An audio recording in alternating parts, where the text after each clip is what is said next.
이 말씀 누가복음 17장 5절에서 10절까지 보겠습니다. 누가복음 17장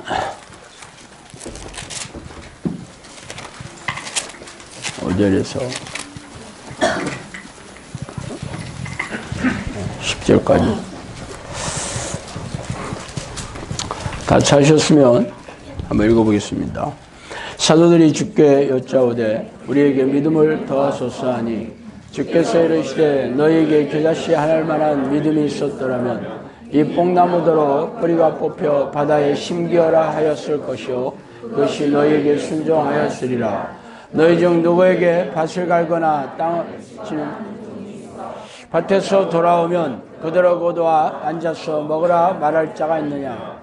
도리어 그대로 내 먹을 것을 준비하고 띠를 띠고 내가 먹고 마시는 동안에 수종들고 너는 그 후에 먹고 마시라 하지 않겠느냐. 명한대로 하였다고 종에게 감사하겠느냐. 이같이 너희도 명령받은 것을 다 행한 후에 이르기를 우리는 무익한 종이라 우리가 하여야 할 일을 한 것뿐이라 할지니라. 아멘.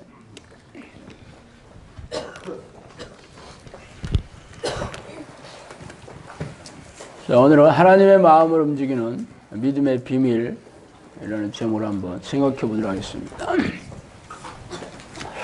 믿음이라는 단어는 교회에서 가장 많이 생산하고 유통하는 그런 말입니다. 그렇지만 믿음만큼 식상하고 상투적으로 쓰이는 단어도 별로 없죠.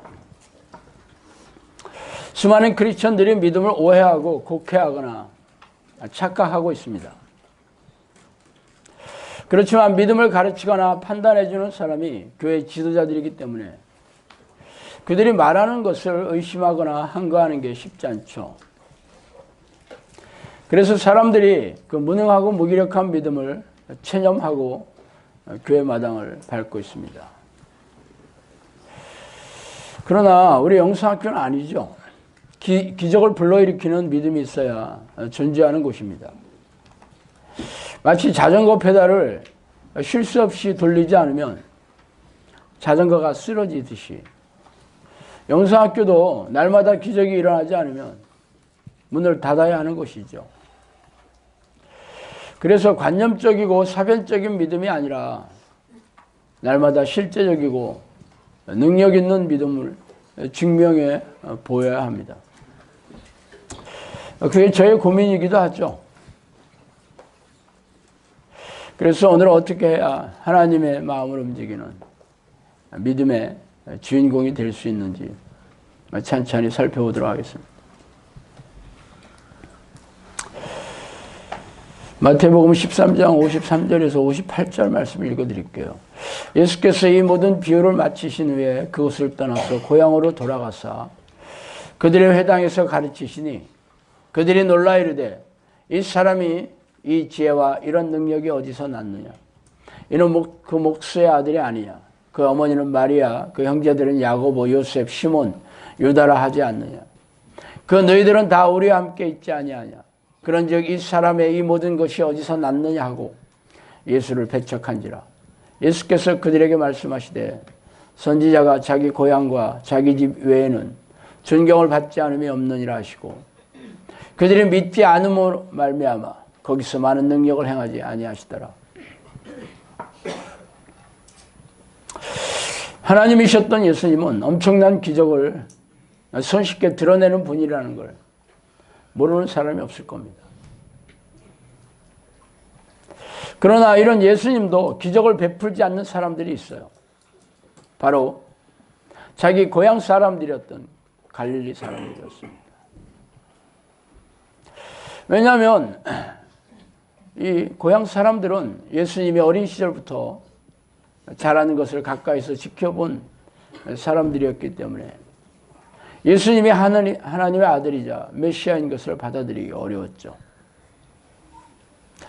물론 그들도 예수님이 베푸신 기적을 보면서 놀라워하며 신기하게 여기고는 있었지만 그렇다고 예수님이 하나님의 아들이자 그리스도인 것을 믿지 못했죠. 그래서 예수님도 그들에게 기적을 베푸시지 않았어요. 말하자면 믿음이 없다면 하나님의 마음을 움직일 수 없다는 것이 분명하죠. 그래서 예수님도 참 잘 알고 있었던 자기 고향 사람들에게 조차 기적을 베푸시지 않았던 이유입니다. 그들이 믿음이 없었기 때문에, 믿지 않았기 때문에. 그러나 예수님이 그리스도인 것을 고백하는 영적 기도를 마치고 성실하게 교회 예배에 출석하는 크리스천들이라면 자신들에게 믿음이 없다고 생각하는 이들이 없을 겁니다. 그러나 문제는 믿음을 증명하는 하나님의 능력이 자신에게 없다는 것이죠. 예수님은 겨자씨만한 작은 믿음만 있어도 산으로 옮겨지는 기적이 일어나며 또 못할 것이 없다고 단언하셨고, 믿는 자들은 귀신을 쫓아내며 질병을 고치는 기도의 능력을 표적으로 드러낼 것이라고 선포했습니다. 그러나 신앙의 연륜이 오래되고 교회 직분이 드높은 사람들조차 무능하고 무기력한 믿음으로 고단하고 팍팍하게 살아가는 이들이 허다하지 않습니까? 자신들에게 이렇게 믿음이 있는데 왜 믿음의 능력이 드러나지 않고 열매가 맺히지 않는 그 이유가 무엇일까요? 그 이유는 자신의 믿음의 생각과는 상관없이 하나님께서 믿음을 인정하지 않는다는 결과이죠. 자신이 하나님을 믿고 그 기도가 응답받은 줄을 믿고 있지만 하나님이 사인이 없다면 자기 당착에 자기 확신의 믿음에 불과한 것이죠. 그러나 우리네 교회는 목회자들조차 기적을 불러일으키는 능력 있는 믿음이 없기 때문에 무능하고 무기력한 현실을 외면하고 다른 성경 구절로 물타기를 하면서 옹색한 변명으로 일관하고 있습니다. 그렇다면 성경에서 하나님의 기적을 불러일으켰던 믿음의 위인들을 찾아서 그들의 믿음을 벤치마킹하는 것이 하나님의 마음을 움직이는 믿음의 비밀을 찾아내는 가장 좋은 방법이겠죠. 첫 번째로 약속의 말씀을 믿고 순종해야 됩니다. 마태복음 8장 5절에서 10절 말씀 읽어드릴게요. 예수께서 가버나움에 들어가시니 한 백부장이 나와 간구하여 이르되 주여 내 하인이 중풍병으로 집에 누워 몹시 괴로워하나이다. 이르시되 내가 가서 고쳐주리라. 백부장이 대답하여 이르되 주여 내 집에 들어오심을 나는 감당하지 못하겠사오니 다만 말씀으로만 하옵소서. 그러면 내 하인이 낫겠사옵나이다. 나도 남의 수하에 있는 사람이요 내 아래에도 군사가 있으니 이더러 가라 하면 가고 저더러 오라 하면 오고 내 종더러 이것을 하라 하면 하나이다. 예수께서 들으시고 놀랍게 여겨 따르는 자들에게 이르시되 내가 진실로 너희에게 이르노니 이스라엘 중 아무에게도 이만한 믿음을 보지 못하였노라.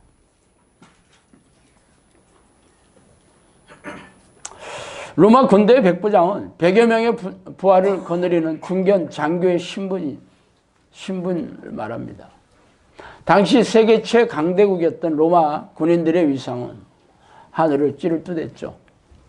그들은 세계 곳곳의 나라들과 전쟁을 일으키고 승리하여 식민지를 삼고 지배하고 있었습니다. 그러므로 식민지의 국민들은 그들에게 노예나 다를 바 없죠. 그런데 이 백부장은 자신의 하인이 중풍병에 걸리자 고민을 하다가 예수님의 소문을 들었어요. 그래서 직접 예수님을 찾아와서 병을 고쳐달라고 간청하고 있습니다. 예수님의 대답은 아주 시원스러웠죠. 직접 가서 고쳐주시겠다고 말씀하셨어요. 그런데 그는 굳이 올 필요가 없이 지시만 하시면 순종하며 즉각 시행하겠다고 밝히고 있습니다. 그러자 예수님은 이스라엘 백성 중에서도 이만한 믿음을 보지 못했다고 놀라워하시며 이 외국인인 백부장의 믿음을 칭찬하고 계시죠.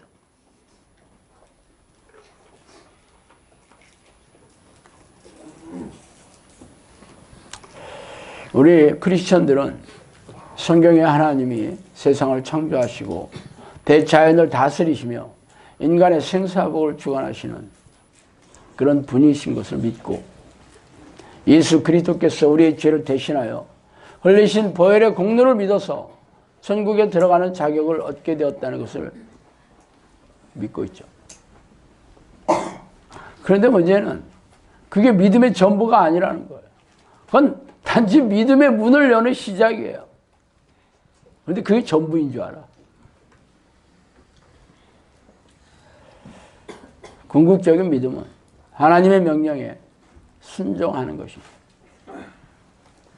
하나님의 뜻에 순종하지 않은 믿음은 자기 확신에 불과한 관념적인 믿음에 불과하죠. 우리는 성경을 읽으면서 수많은 약속의 말씀을 알고 있습니다. 성경에는 믿고 구하는 것마다 이루어질 것을 약속하셨죠. 그런데 본인이 믿는 자라고 철석같이 믿고 있어. 나는 믿는 자다.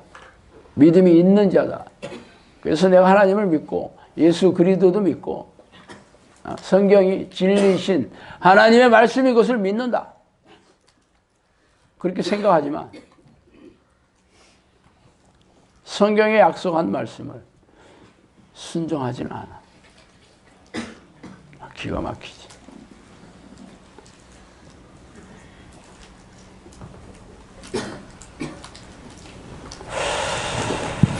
그래서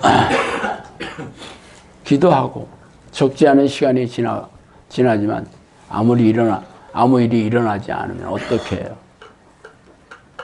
의심이 들거나 조급해하거나 확신이 스멀스멀 사라지고 있죠. 사실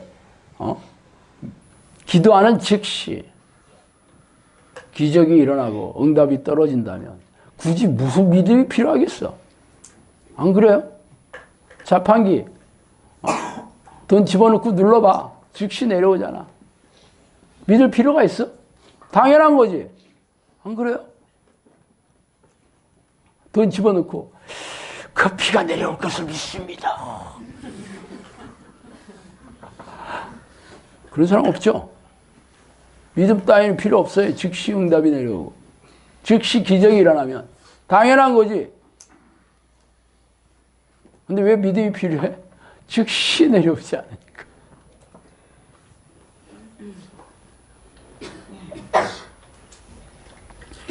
많은 크리스천들이 자신들이 기도하며 구하는 것에 대한 믿음이 없죠. 그래서 형식적인 기도행위에 그치거나 아예 기도행위조차 하지 않는 이들이 널려 있어요. 그렇다면 하나님이 왜 즉각적인 응답을 내려주시지 않을까요? 왜 그런지 아세요? 하나님이 사람의 마음을 훤하게 읽고 있죠. 어떤 마음을? 믿음이 없다는 것을. 하나님이 테스트해봐야 아시는 분이라면 뭐가 전지전능하신 분이야. 사람하고 똑같이. 나도 테스트해보면 알아. 공부 잘하는지 시험 쳐보면 알잖아. 테스트가 시험이라는 말이에요. 근데 굳이 하나님이 뭐 시험을 꼭 쳐야 알 수 있겠어. 봐도 알아요. 마음을 읽고 계시지. 그래서 즉각 응답이 안 오는 거야. 믿음이 없다는 것을 알고 계시죠. 그래서 하나님은 여러분의 믿음이 자라기를 기다리고 계시는 거예요. 그러나 믿음을 성장시키려 하지 않고 기도의 결과에 실망스럽다는 것에 포기하고 좌절하고 어떻게 세상 방식, 인본적인 지혜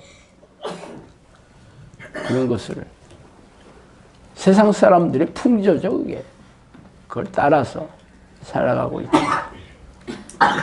그래서 병이 나면 병원을 찾고 좋은 직장에 취직하기 위해 우수한 성적과 화려한 스펙을 쌓고 안락한 노후를 위해 돈을 쌓아두려고 골몰하고 있잖아. 그죠? 크리스천이라고 뭐 별거 있나? 서양 사람하고 다른 게 뭐 있어? 왜? 믿음이 없으니까. 하나님께서 예수님이 뭐라 하겠어요? 아무것도 염려하지 마라. 걱정하지 마라. 이는 다 이방인들, 외국인들, 하나님을 모르는 세상 사람들이나 하는 것이다. 너희는 먼저 그의 나라와 그의 의를 구하라. 이 모든 것을 더해주겠다. 믿지 못해. 하나님의 나라와 의를 구하면 다 채워주신다고 했잖아. 그런 거 안 해. 하나님의 나라를 구하지도 않고 하나님의 의인 그리스도의 보혈로 자신의 죄를 씻을 생각도 없어. 그리고는 교회에서 예배 행위를 끝나면 세상에 나가서 돈 버는데 혈안이 돼 있고 세상의 방식을 쫓는데 눈이 벌게 있죠. 무슨 믿음이 있어?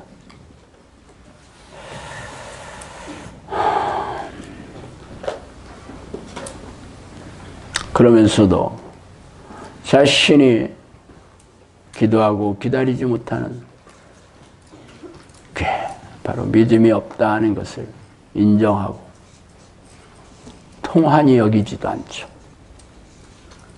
어쨌든 여러분에게 기적이 일어나지 않는 이유는 약속의 말씀을 믿고 순종하지 않기 때문입니다. 두 번째는 어떤 부정적인 환경에도 불굴의 믿음을 잃지 않아야 합니다. 또 성경 읽어드릴게. 나는 성경 읽어주는 목사예요. 목소리도 언쟁반의 옥구슬. 아나운서 됐으면 좋은 목소리인데.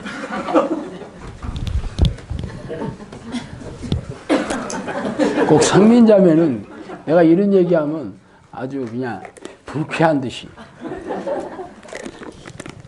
꼭 과도하게 비웃고 경멸하 복수할 겁니다. 내 목소리가 좋다는 것은 뭐 내가 인정하면 여러분이 판단할 필요가 없는 거야. 내가 여러분한테 판단해달라고 얘기했나?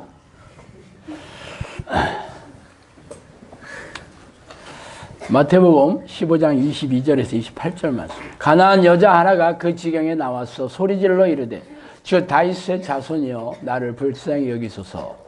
내 딸이 흉악하게 귀신 들렸나이다 하되 예수는 한 말씀도 대답하지 아니하시니 제자들이 와서 청하여 말하되 그 여자가 우리 뒤에서 소리를 지르오니 그를 보내소서. 예수께서 대답하여 이르시되 나는 이스라엘의 집에 잃어버린 양 외에는 다른 데로 보내심을 받지 아니하였노라 하시니 여자가 와서 예수께 절하며 이르되 주여 저를 도우소서. 대답하여 이르시되 자녀의 떡을 취하여 개들에게 던짐이 마땅하지 아니하리라. 여자가 이르되 주여 올소이다마는 개들도 제 주인의 상에서 떨어지는 부스러기를 먹나이다 하니 이에 예수께서 대답하여 이르시되 여자여 내 믿음이 크도다. 내 소원대로 되리라 하시니 그때로부터 그의 딸이 나으니라.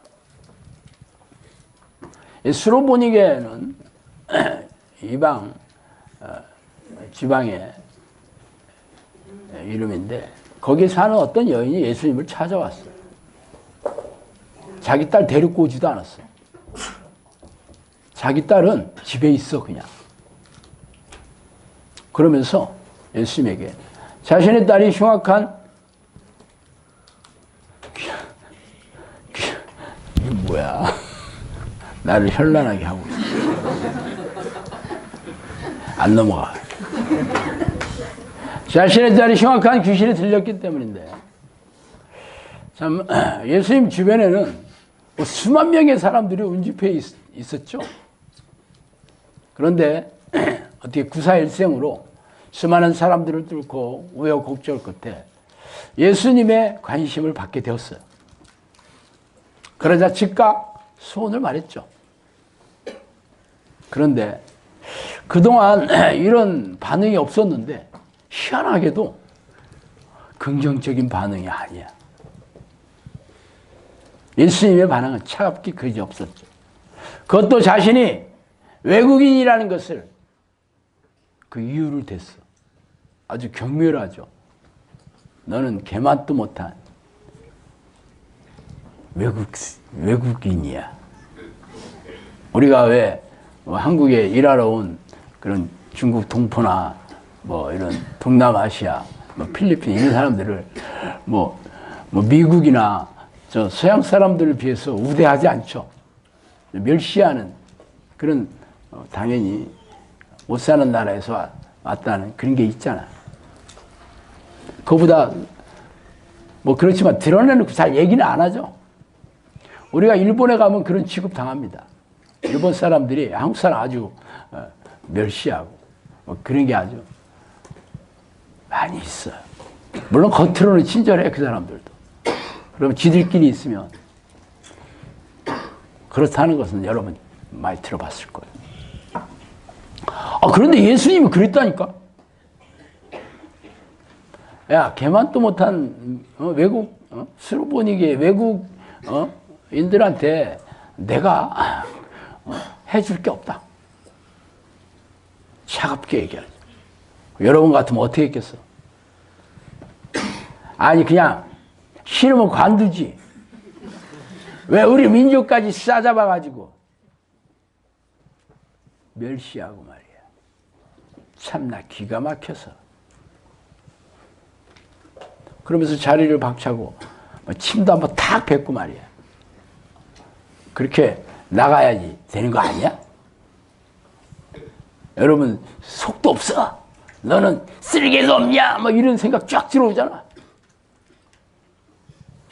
그러나 그녀는 예수님의 모멸에 찬 반응에도 불구하고 더욱 겸손하고 간곡하게 부탁하고 있어요. 여러분이 기도하자마자 응답이 오기는커녕 더욱 상황이 나빠지고 환경이 더 부정적이지. 더 안 되고 있어. 기도 훈련한다고 영성학교에 왔는데 남편이 이혼하자고 그래. 같이 못 살아. 또 부모 형제는 이단에 빠졌어. 큰일 났네. 그러면서 막 거기서 빨리 나오라고 막 와서 위협하고 공갈하고 손가락질하고 거기다가 병이 낫기는커녕 더 아파. 아니 나서도 시원찮을 판에 안 아픈 데가 아프고 아픈 데 더 아프고 기가 막히지. 그런 일 허다하잖아. 아니 여기 오기 전에는 내가 믿음 좋다고 목사님이나 다른 교인들이 덕담과 위로와 격려를 그냥 유행가처럼 듣고 교회 다녔는데 말이야. 근데 여기 오니까 그런 얘기는커녕 돌멩이 심심하면 내가 뭐야? 뭐 돌멩이 뭐 화풀이 대상이야? 스트레스 내가 처리반이야?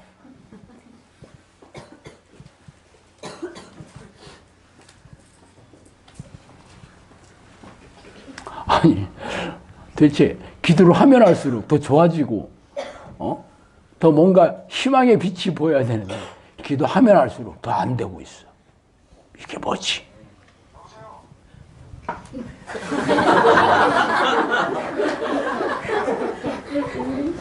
반응이 금방금방 오네.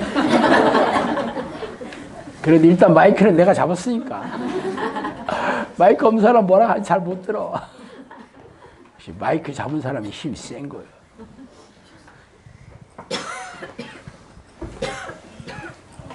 억울하면 여러분도 마이크 잡어. 그래서 기도를 중도에 포기하는 사람도 올렸죠. 그런데 문제는 하나님은 여러분의 소원을 이루어주는 산타크로스 할아버지가 아니라는 거예요. 하나님이 원하시는 것은 어떠한 환경과 어떠한 상황에도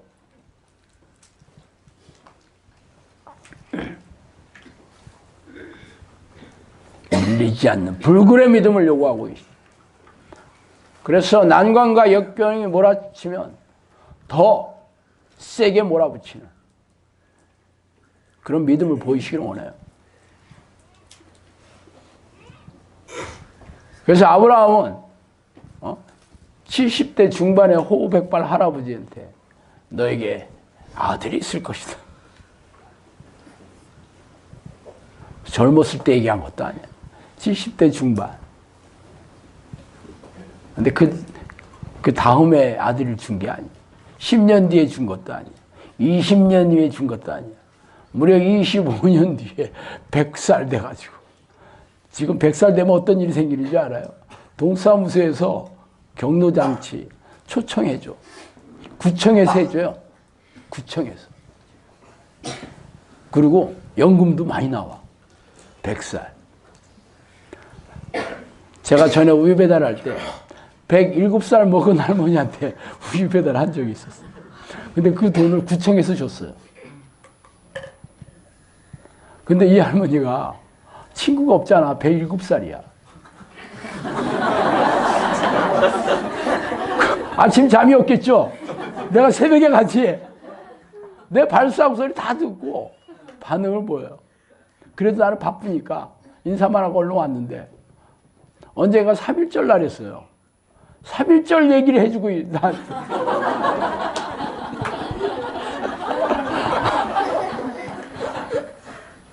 3.1절 얘기를 나한테 해줘요. 3.1운동 일어났던 얘기.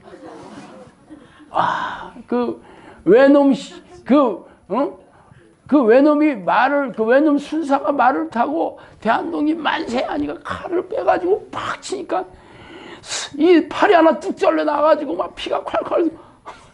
그 얘기를 내가 들었다니까. 그 할머니한테.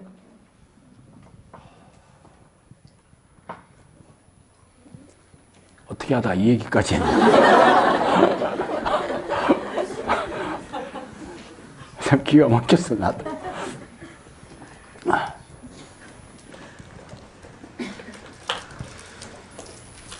할아버지한테 아들을, 그것도 100살 먹은 할아버지한테 당신 아들 낳을 거야. 그런데 이 할아버지가 아멘. 10년, 20년이 넘고도 아멘. 날 줄로 믿습니다. 미쳤지. 야곱도 20년 동안 삼촌 라반의 집에서 무보수로 노동 착취를 당하면서도 불평하거나 억울해하지 않고 순종했어요.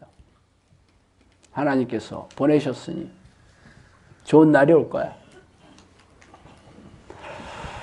요셉도 사망의 기운이 가득 찬 지하 감옥에서 무려 10년이 넘는 세월을 기도하며 참아냈죠. 요셉은 꿈을 통해서 보여줬잖아.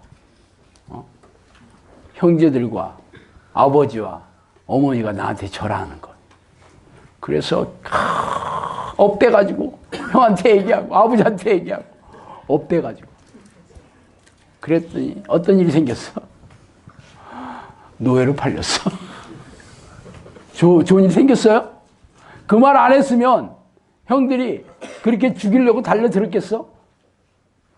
그 말 했기 때문에. 그래서 겨우 죽임을 명하고 노예로 팔려가지고 그것도 좀 잘 나가나 싶었더니 웬걸 또 모함을 받아가지고 지하 감옥에 1, 2년도 아니고 10년이 넘는 세월. 여러분 같으면 하나님이 내게 응답을 주시니 죽일 거야.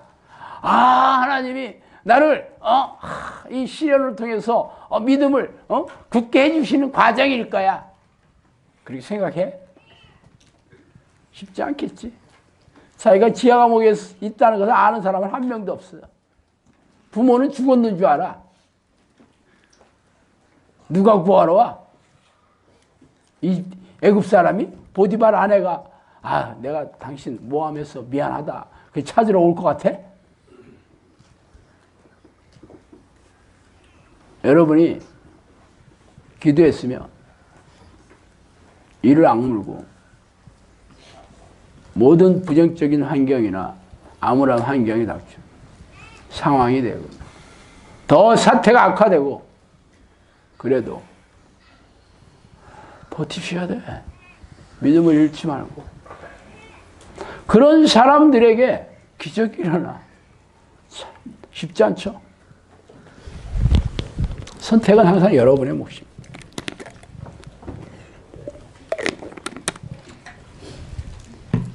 근데 굿뉴스가 없는 건 아니에요. 돈 드는 게 아니야, 믿음에는.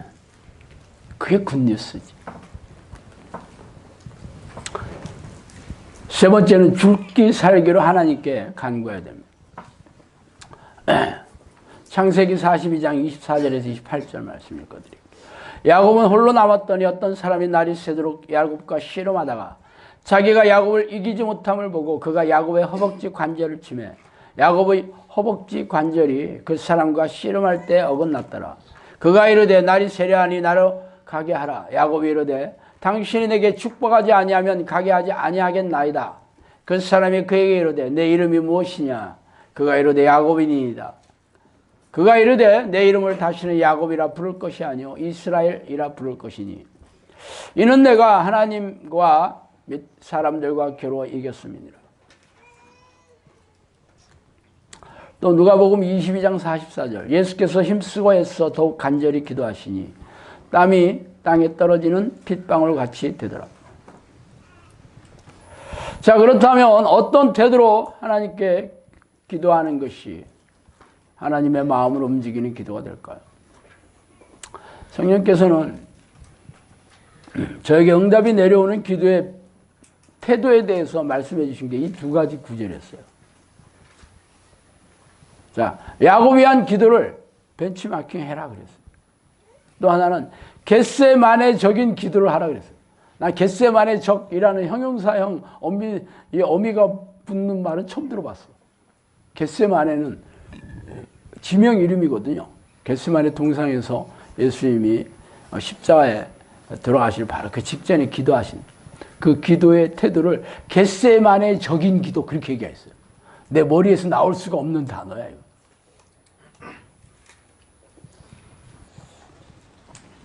어떤 기도의 태도예요? 여러분도 아시다시피 야곱이 자신과 가족들의 생명을 건 필사적인 기도를 했다는 것을 잘 알고 계시죠? 이렇게 하나님의 마음을 감동시키는 기도는 죽기 아니면 살기라는 필사적인 태도로 기도해야 됩니다. 많은 이들이 기도할 때 형식적이고 안일한 태도로 기도하곤 하죠. 그러나 하나님은 기도한 시간이나 희생적인 기도 방식을 보시는 분이 아니라 기도하는 이의 마음의 태도를 읽고 있어요. 그래서 필사적인 태도를 보이지 않는다면 하나님으로부터 아무런 응답을 얻지 못할 겁니다. 예수님이 겟세마네 동산에서 하신 기도는 너무 유명해서 더 이상 말이 필요 없죠. 얼마나 애쓰고 힘써서 기도했는지 모세 혈관이 터져 땀방울에 섞여 핏방울처럼 보일 정도였으니까요.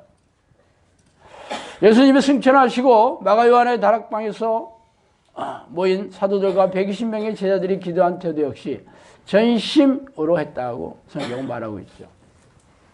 이 구절은 다른 성경에 마음을 다하여 혹은 오로지 기도하기에 힘썼다라는 표현으로 번역되기도 했습니다.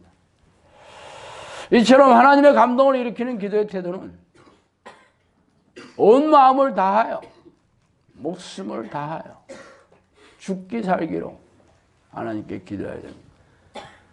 그런 필사적인 태도가 없는 기도는 시간 낭비, 에너지 낭비예요. 새벽 기도만 가면 하나님이 눈도장 찍어준다고? 뭐 금식하면서 기도하면 사인이 빨리 온다고? 1000번째 기도에 그게 하나님이 응답이 내려오는 기도의 태도라고 성경에 어디 그랬어요? 성경에서 얘기한 방식으로 안 가르치고 성경에 없는 걸 지들이 지어내가지고 가르치고 있어. 누가? 묘경이 속여서 좀비들이 가르치네. 좀비들이. 어쨌든 이 같은 방식이 하나님께서 모든 사람들에게 동일하게 응답을 내려주는 원칙입니다. 자, 마지막으로 네 번째, 무익한 종의 태도를 본받아야 됩니다. 오늘 본문 말씀을 읽었던 내용. 이 비유는, 이 무익한 종의 비유의 시작은 뭐냐면 사도들이 예수님께 믿음을 더해달라는 부탁을 했을 때 답변 형식으로 얘기하신 거예요. 믿음을 더해 주셔서 그랬을 때. 그러니까 이 비유를 하시기 바로 전에 겨자씨만한 작은 믿음을 얻는 비결이, 겨자씨만한 믿음만 있어도 기적이 일어난다. 산이 이리 왔다 저리 왔다 한다. 그러면서 얘기하시고, 뭐 그 내용은 여러분도 아시다시피 명령받은 것을 다 행한 후에 자신은 아무짝에도 쓸모없는 무익한 종이라며 단지 하여야 할 일을 한 것뿐이라는 절대 순종의 태도를 보이고 있죠.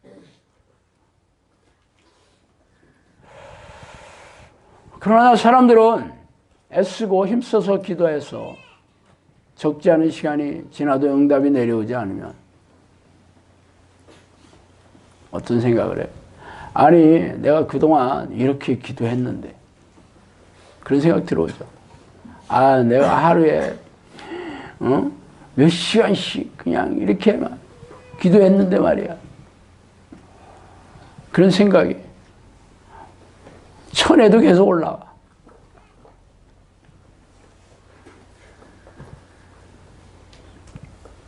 그동안 내가 교회 다니면서 얼마나 헌금 많이 드렸어요. 11조 꼬박꼬박 드리고, 교회 낸 11조 헌금 가지고 집을 사도 한 채는 샀을 거예요. 이런 생각 들어오죠. 이렇게 불평과 원망 등의 부정적이고 불편한 생각이 들어옵니다.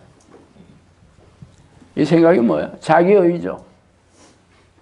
자기의란 자신이 행한 모든 말과 행위들이 잘했다고 여기는 건데, 그러니까 당연히 칭찬과 보상이 주어져야 된다는 그 생각이에요. 생각하고 마는 게 아니야. 아, 이렇게 했으면 나도 뭐 좀 돼야 되는 거 아니야. 그런 생각이. 이사야 64장 6절에는 무릇 우리는 다 부정한 자 같았어. 우리의 의는 다 더러운 옷 같으며 우리는 다 잎사귀 같이 시들므로 우리의 죄악이 바람같이 우리를 몰아가나이다. 자신의 의는 뭐라고 그랬어요? 다 더러운 옷 같다. 또 예레미야 17장 9절 10절에는 만물보다 거짓되고 심히 부패한 것이 마음이라 누가 능히 이를 알려마는 나 여호와는 심장을 살피며 폐부를 시험하고 각각 그의 행위와 그의 행실대로 보응하나니라. 하나님은 우리의 마음이 세상의 어떤 것보다 썩었다고 얘기하고 있죠. 부패되었다고 얘기하고 있고, 자신이 잘했다고 생각하고 있는 자기의 의는 더러운 옷 같아서 부끄럽고 수치스러운 것이라고 말씀하고 계시죠. 그래서 여러분이 그동안 예배 행위와 교회에서의 신앙 행위를 비롯해서 희생적으로 해왔던 기도 행위에 대한 응답과 보상이 이루어지지 않는다면 자신의 의를 드러내고 있습니다. 그래서 아무 일이 아니라 여전히 자신의 의를 빛나는 훈장처럼 여기고 가슴에 차고 있어. 그렇다면 왜 이렇게 절대 순종의 모습을 보이는 무익한 종의 태도를 보여야 하나님이 인정해 주시는 믿음의 자격의 소유자가 될까요? 그 이유는 우리 모두는 하나님의 영광을 받으시기 위해 창조하신 피조물이기 때문이죠. 피조물이 주인이신 하나님의 명령에 즉각 순종하는 것은 당연한 일이며 칭찬과 보상을 기대하는 것은 가증스러운 일이에요. 당연한 일이라니까. 그러나 안타깝게도 우리네 교회에서는 1분짜리 영접기도를 마치고 주일 성수를 하면 구원을 받았다고 여기며 교회에서 시키는 각종 희생적인 신앙의 일을 통해 믿음을 보인다면 이 땅에서 잘되고 부유하게 사는 그런 세속적인 축복을 얻게 된다고 가르치고 있죠. 그래서 사람들은 그런 축복을 보상받을 것을 철석같이 믿어요. 그래서 하는 게 신앙생활이야. 당연히 얻어줘야 된다고 생각해. 당연히. 왜? 이만큼 하고 있잖아. 투자를 했으면 뭐가 나와야 될 거 아니야? 결과가 나와야 될 거 아니야? 그동안 내가 투자했잖아. 시간 투자하고 에너지 투자하고 돈 투자하고.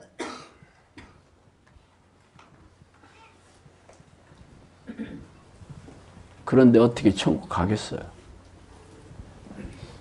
하나님을 무슨 펀드 매니저인 줄 알아. 펀드 매니저.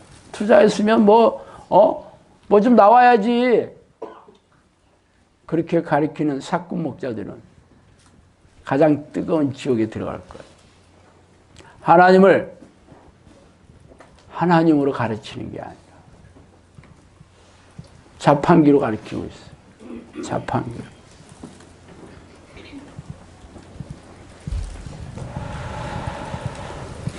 어쨌든 이러한 믿음은 더러운 옷 같았어. 깨끗하게 씻어서 빨거나 빨아도 안 지워지면 쓰레기통에다 집어넣어야지.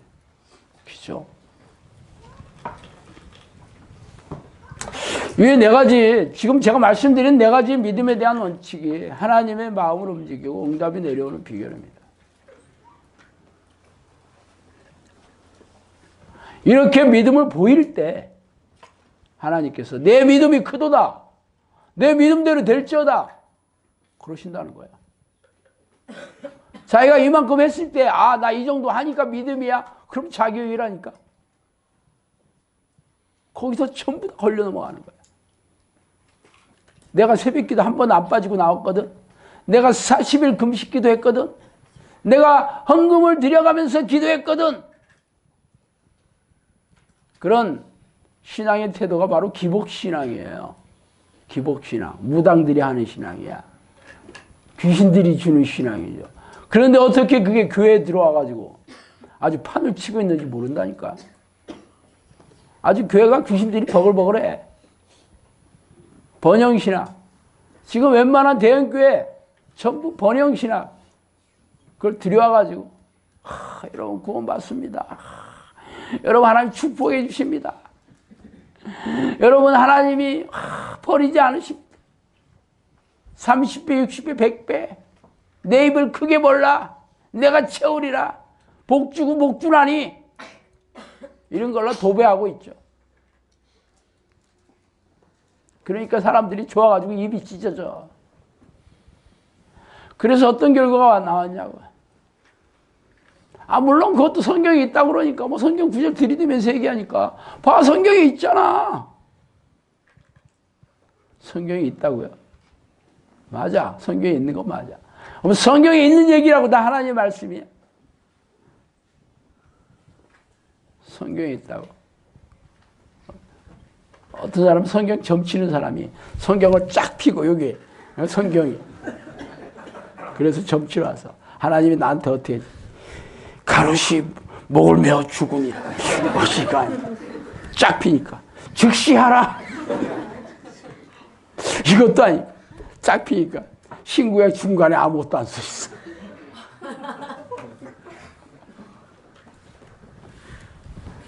그랬대. 그러면서 하나님 말씀이래.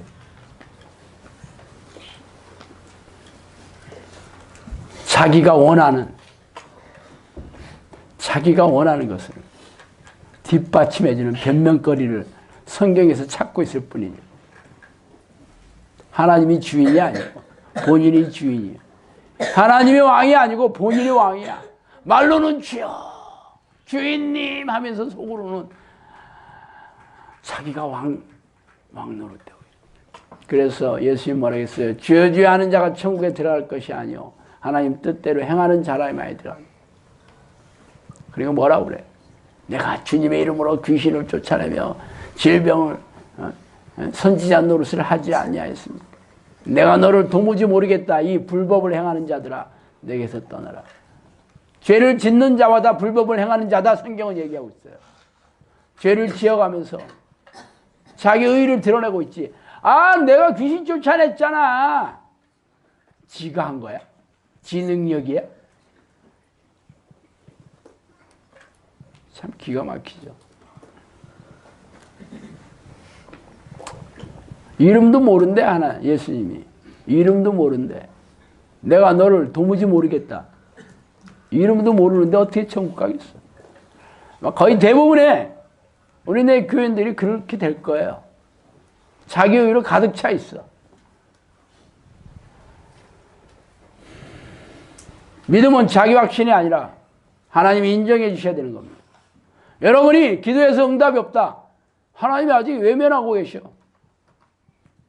적어도 지켜보고 계시는 거지. 아직 결정을 안 내렸어. 그냥 구경만 해. 계속 보세요. 믿음이 있는지 없는지. 이래도 네가 계속 기도할래? 이래도 네가 믿음을 버리지 않을래? 이래도 네가 끝까지 묻고 있을래? 계속 보고 계셔. 계속. 이래도 네가. 여러분이 처음부터 하나님께서 믿음을 읽으셨다면 기다릴 필요도 없었겠지. 아니에요. 근데 딱 보니까 믿음 없어. 그런데 기도를 시작하니까 약속하셨잖아. 믿고 구하는 것마다 받는 줄을 믿어라. 그랬으니까. 하나님이 약속하셨기 때문에 보고는 계셔. 간둘 때까지. 안 간둔다 그러면 안 간두네? 간둬야 되는 건데? 내가 잘못 봤나? 안 간두고 있어. 잊어먹고 있다가 놀러 갔다 와서 아직도 안 간뒀네? 이게 뭐지? 놀래고 계셔 하나님. 언제까지? 끝까지예요. 끝까지. 그러면 나중에는 내가 졌다. 네 이름이 무엇이냐? 이름 바꿔줄게. 네가 나랑 싸워서 이겼다. 그러신다니까. 믿음은 아무나의 것이 아니에요. 누구나의 것이 아니야. 성경의 위인들처럼 이런 불굴의 믿음, 순종하는 믿음, 절대적인 믿음을 보이셔야 돼. 믿음을 보이는 자들에게 믿음의 능력이 나타나고 응답이 내려오고 기적이 일어나는 거예요. 우리 영상학교에서 수많은 기적이 일어났지만 그게 전부가 아니야. 시작이에요, 시작. 저도 배가 고파요. 저도 수많은 기적을 경험해 왔지만 저도 성경의 위인들에 비하면 세 발의 피잖아. 먼지 같잖아. 나도 배가 고파. 왜? 많은 사람들을 저한테 보내주셨는데 이 사람들을 문제를 해결해 줘야 되나? 안 그러면 제가 양들의 고기와 털을 원해서 잡아먹는 악한 종이죠. 에스겔서에 나오잖아. 자기는 좋은 풀을 먹고 좋은 물을 마시면서 양들에게는 그 풀을 다 밟아가지고 먹지 못할 거 주고. 악한 종. 제가 여러분의 문제를 해결해 주지 못하면 제가 악한 종이에요. 왜? 여러분이 주시는 헌금으로 나도 잘 먹고 잘 살고 있잖아. 나는 여러분들이 양들에게서 좋은 것을 취하고 있으면서 양들에게 내가 좋은 것을 먹이고 입히지 않는다면 악한 종 아니야? 맞잖아. 그럼 제가 하나님께서 주시는 영적인 성령의 능력이 있어야지. 여러분에게 좋은 걸 줄 줄 알지. 내가 여러분 만나서 덕담이나 하고 축복이나 입에 발린 소리나 하고 격려 하나 해주고 있다고 여러분이 문제가 해결되겠어?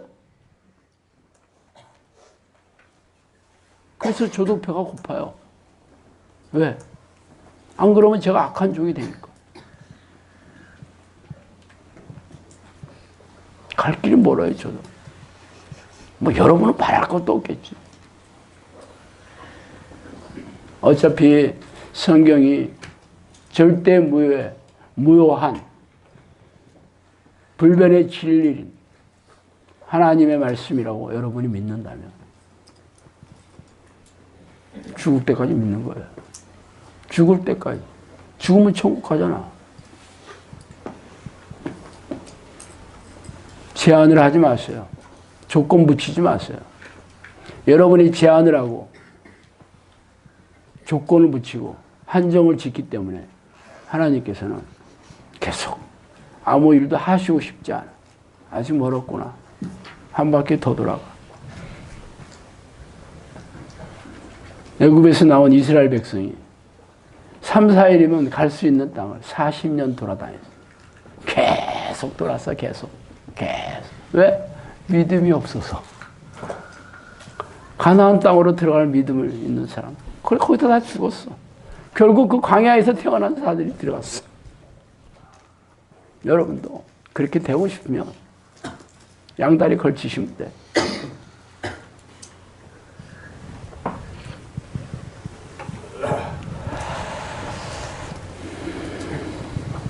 하나님은 여러분의 희생적인 신앙 행위가 아니라 하나님을 왕이자 주인으로 섬기는 종의 태도를 보고 계시죠. 그러나 많은 교인들이 자신의 신앙 행위를 앞세워 자신의 의를 드러내는 가증스러운 종의 모습만 보이고 있습니다. 그래서 7, 80년대에 번성하던 수많은 기도원이 문을 닫았고 우글우글하던 교회의 기도 모임에 사람들이 사라지고 없습니다. 하나님의 마음을 얻지 못한 사람들은 기도 응답을 받지 못하는 게 문제가 아니라 지옥에 던져진다는 거죠. 왜? 하나님의 명령을 경멸하고 하나님의 뜻을 멸시하는 대가가 결코 작지 않기 때문입니다.